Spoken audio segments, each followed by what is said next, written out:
The state of our health, something we strive to improve and maintain, but sometimes inadvertently destroy. Universally, it's vitally important, and the Germans have a universal word for it. Gesundheit! Hello and welcome to the program. Coming up in this edition, trachoma, the preventable eye disease, has made it onto the World Health Organization's hit list. This bacterial illness has already blinded 6 million people and infected 150 million more throughout the developing world. Scientists have discovered a new means of detecting when a person is lying, which could revolutionize the security industry. During the test, a high-definition thermal imaging camera scans a person's face to see if they blush at all the wrong times. Pig organ transplants have moved a step closer after a Scottish-based firm produced 5 healthy knockout piglets recently. These young critters have literally had the gene responsible for organ rejection knocked out of their genetic makeup. And due to improper sanitation, slum residents in Kenya often throw human waste into rivers. The flying toilet phenomenon will hopefully come to an end when enough money is raised to build hygienic facilities.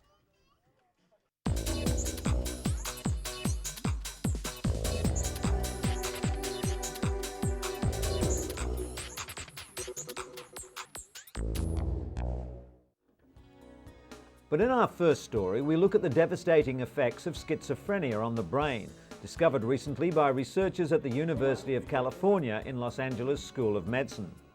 Led by Assistant Professor of Neurology Paul Thompson, the scientists chronicled MRI scans of teenage schizophrenics to build a timeline of how the psychosis engulfs the brain with a wave of tissue loss. Characterized by hallucinations and delusions, schizophrenia affects 1% of the population. Until now, there was no way of predicting its onset. Aided by the knowledge that this mystery illness runs in families, the researchers hope the findings will lead to more effective ways to scan the brain. But at least for now, the findings provide some comfort as patients are able to actually see what's going on inside their own heads. As for drug treatments, doctors are now prescribing Risperdal, a newer class of antipsychotics, with fewer side effects than Haldol, which could lead to disturbing involuntary movements. Researchers are also reporting that Risperdal is significantly more effective in preventing relapses in patients with schizophrenia than Haldol.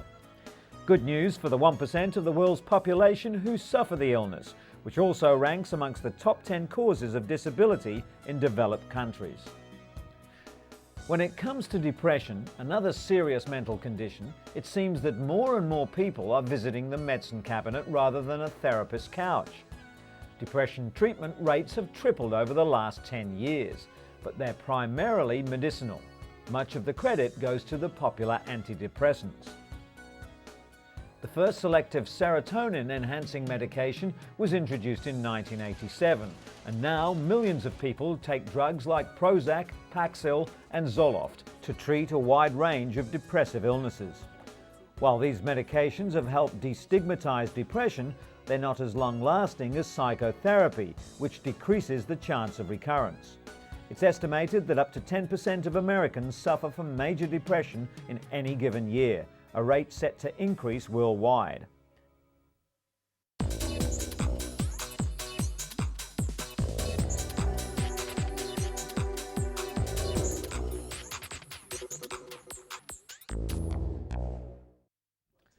The microscopic translucent worm C. elegans is famous for being the first animal to have its whole genetic blueprint identified. Southampton scientists are using it as a model to see how the drug ivermectin works on another worm, the parasitic variety that causes river blindness. The disease affects more than 20 million people in Africa and Central South America. It's transmitted from person to person by a small black fly that bites like a mosquito.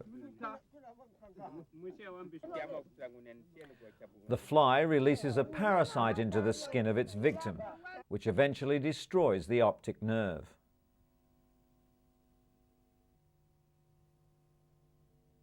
The most effective treatment is an annual dose of ivermectin.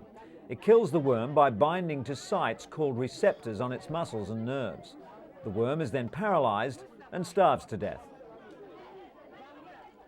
Widespread use of ivermectin in veterinary medicine has led to some worms becoming resistant. There are fears that the same might happen in human mass treatment programs. By building up a picture of how C. elegans works, scientists hope to increase our understanding of how to treat and eradicate one of the developing world's most debilitating diseases.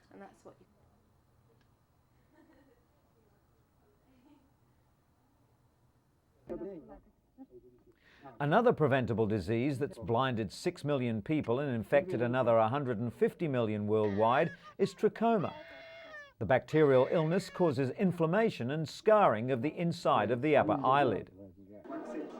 Over time, the eyelashes turn inward, rubbing and scarring the cornea, leading to blindness. The debilitating disease is endemic in developing countries in Africa, Asia, and the Middle East. It's most common in rural areas where overcrowding and poor hygiene spread the bacteria. Trachoma is on the World Health Organization's hit list. In Morocco, antibiotics and improved hygiene have reduced the spread dramatically. In less than 3 years, the infection rate has dropped to below 6%. At the United Nations, FISA announced it's contributing an additional $200 million aimed at targeting blindness in 9 countries and plans to donate the one-dose drug Zithromax. The World Health Organization is working to reduce trachoma in countries like Tanzania and Vietnam, while hoping to eliminate the disease worldwide by 2020. Richard Ferrier is preparing for surgery. He has eye cancer. Very few doctors specialize in the relatively rare eye cancer. There are fewer than 2,000 cases in the US each year. Eye tumors are hard to detect, generally only noticed when vision becomes affected. The cancer is killed with radiation, not with laser beams, but by this, a metal radiated plate which sits perfectly over the tumor. A continuous dose of radiation can be given this way for about 5 days. No one knows what causes eye cancer, but they do know that older people with light skin are most at risk. Richard can't feel the radiated plate in his eye, and in 5 days' time it will be removed. According to the specialists, he has a 99% chance of not only killing the tumour, but also keeping his vision. Quicker than I thought. Yeah. And actually, And still on the subject of eyesight, virtually everyone in the Eurozone has experienced some anxiety about the recent change to the new currency. For the blind, getting to grips with the new notes and coins is a double hurdle. Several weeks before the currency change was to take effect, groups for the blind and partially sighted stepped up their information and training campaigns to try to reach the 6 million visually impaired people thought to live in the Eurozone. The ease with which the blind will adapt to the new cash depends on many factors: the extent of their sight loss, their age, the sensitivity of their fingertips, and the habits learnt from handling local notes and coins. At this training session, organised by the AVH Charity for the Blind, people were introduced to the new cash using one-sided dummy euro notes and coins provided by the European Central Bank. The coins are divided into 3 groups of similar design, with markings along the circumference edge, such as grooves, alternate smooth and serrated milling. Stars and letters also help with recognition using a process of elimination. The European Central Bank and various national blind organisations have also designed euro testers, plastic euro aids with braille. To identify notes, the euro tester must be bent in half. The note is then inserted and the section of note now sandwiched between plastic is bent back over. The height to which it comes against the plastic corresponds to its worth in Braille.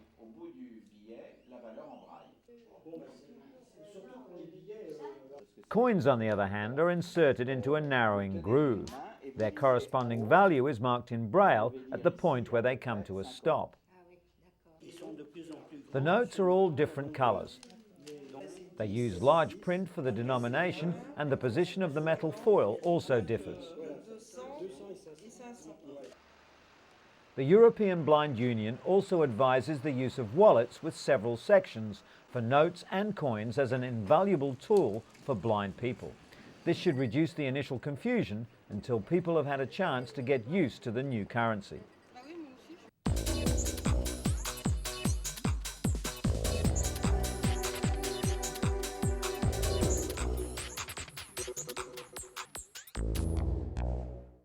I did not have sexual relations with that woman.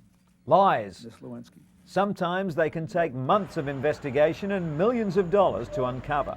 But cutting-edge technology from the Mayo Clinic may finally take the mystery out of deceit. According to doctors, when someone lies, there's a sudden warming around the eyes. The new device detects these altered heat patterns using high-definition thermal imaging equipment, which picks up on the subtle metabolic changes that can occur instantaneously.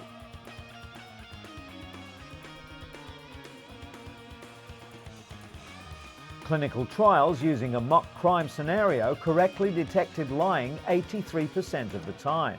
The next step is to develop even smaller cameras and determine if they are as accurate.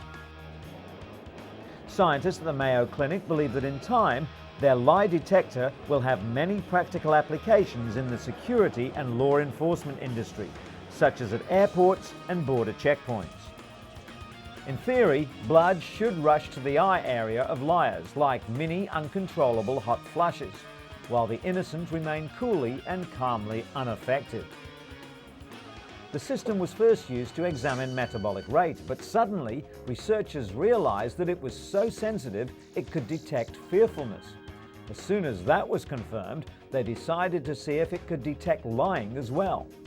Experiments in which 20 people were randomly asked to stab a mannequin, rob it of $20 and then profess their innocence showed the technique to be as effective as any existing polygraph test.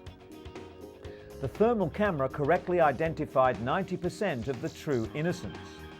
While polygraph tests have long been considered too slow and cumbersome to be used for airport security, thermal imaging cameras might be a practical and reliable alternative. New technology has also come to the aid of cystic fibrosis sufferers who've been unable until now to travel far from home. CF patients like Kristen McFall are using a new medical device to fight the deadly disease. She's now able to live by herself and not depend on others for treatment. The airway clearing device is called the vest, and it helps clean the lungs of excess mucus by oscillating the chest wall repeatedly.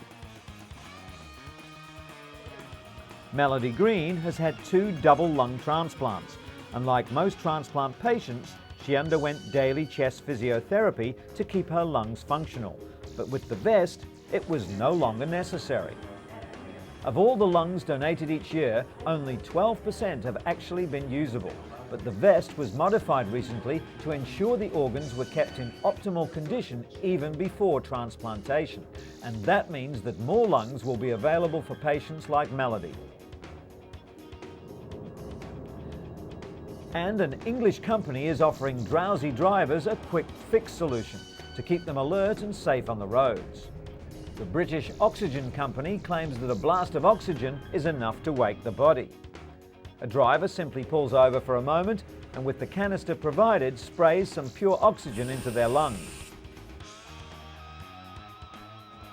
According to AAA, drowsy driving is to blame for 100,000 serious crashes and up to 2,000 deaths every year in the US. Oxygen does provide the body with energy, but no study has shown that it can keep a tired driver alert. Robert Sinclair from the American Automobile Association believes there's no alternative to sleep. It only takes a second or two of what's called microsleep to spin off the road.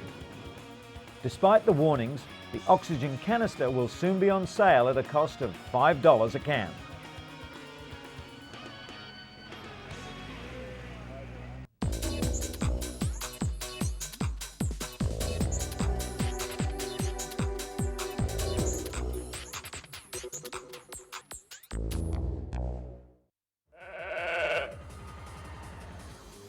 Five and a half years after becoming the world's first cloned sheep, researchers report that Dolly has developed arthritis, raising fears that the cloning process may have given her a genetic defect. According to Professor Ian Wilmot of Scotland's Roslin Institute, Dolly developed arthritis in her left hind leg at an unusually young age. In 1996, Dolly was cloned from a cell taken from an adult animal. Some scientists speculate that because Dolly was cloned using genetic material from a 6-year-old ewe, her genetic age might be closer to 11. Many animal rights advocates condemn cloning. They believe it's dangerous and unethical, regardless of the methodology. Since Dolly's debut, researchers around the world have cloned several other animals, including cows, and within 2 years hope to produce the world's first allergen-free cats. PPL, the company responsible for creating Dolly, has enjoyed continued success as well. Their cloned piglets represent a major step towards producing animal organs and cells for use in human transplants. The so-called knockout pigs have their alpha-1,3-galactosyl transferase gene inactivated. The gene normally leads the human immune system to reject pig organs within minutes. This vital step should enable animal organs and cells to be transplanted into humans without being rejected by the recipients.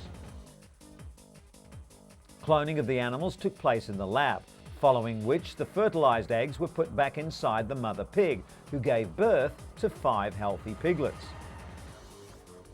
According to the Scottish-based firm, pigs are the preferred species for xenotransplantation, the transfer of cells or organs from one species to another on both scientific and ethical grounds. The world's first knockout pigs have been confirmed through DNA tests to have one of their 2 copies of the gene inactivated. The potential benefit they offer is immeasurable, as countless patients who would have died while waiting for human organs to become available can now be saved. In related news, US President George W. Bush reiterated that human life should not be destroyed for the purpose of embryonic stem cell research, after hearing that scientists in Massachusetts created the first cloned human embryos. The groundbreaking experiment proves that a single cell taken from a human adult can be coaxed into a healthy young embryo. However, the medical advance raises ethical concerns because it requires the creation of human embryos solely for the purpose of destroying them. Researchers at Advanced Cell Technology also cloned several healthy cows, using the same cloning process to create the 6-celled embryos. The scientists say their intention is not to create cloned human beings, but to develop immune-compatible cells to treat degenerative diseases. Although in August, President Bush announced